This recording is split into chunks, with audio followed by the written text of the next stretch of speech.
Welcome to tonight's feature presentation. I'm Mark Bozon, editor of the IGN Nintendo team, and this is the video review for House of the Dead Overkill for Nintendo Wii. Unless you've been living in a cave for the last year, playing games that end in the letter Z and feature adorable little animals, you've undoubtedly heard of SEGA's outrageously hardcore Lycon revival, The House of the Dead Overkill. SEGA came out of the gate promising the usual things for Wii games. You know, black magic, violence, and excuse me, the hardcore you've been waiting for. And it got many gamers, myself included, by surprise.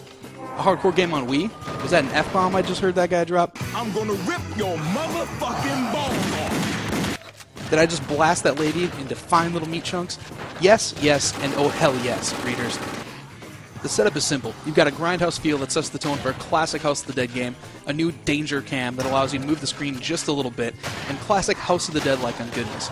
You know, after playing dozens and dozens of hours into the final version of this game, I can honestly say, Overkill is one of the most entertaining Wii games I've played in a long, long time.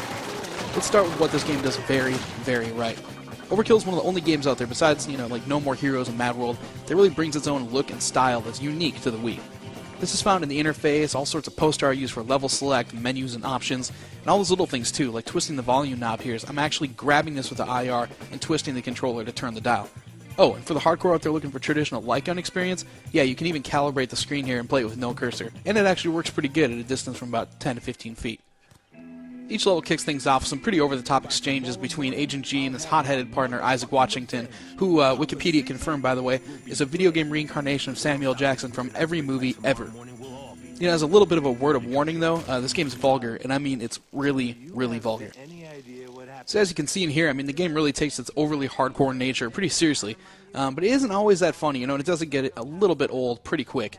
As for the stats, the game features 7 levels, each with its own boss fight. It's got unique zombies for each level, and some throwbacks to older cinemas. You might notice the Texas Chainsaw Massacre inspired house here.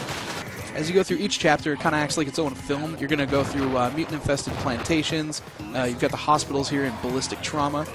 You got trains, you got bayous, trailer parks, and you know, it all wraps up nicely with the obligatory underground facility where it all went wrong 15 years ago.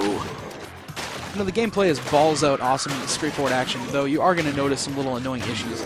You know, check out right here, you got frame pops every time the game overloads itself too much. So this happens when, you know, areas are loading during turning or when models are swapped out for limbless torsos, you know, after you hit them with like a huge shotgun blast.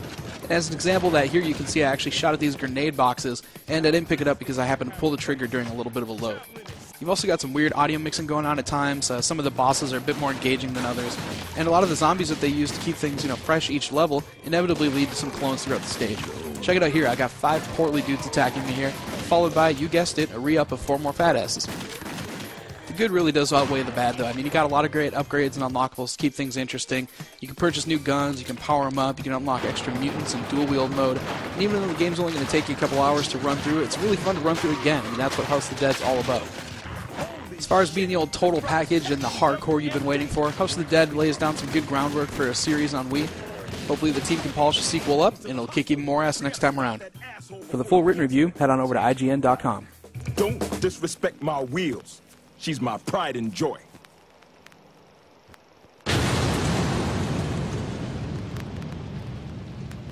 We'll take my car.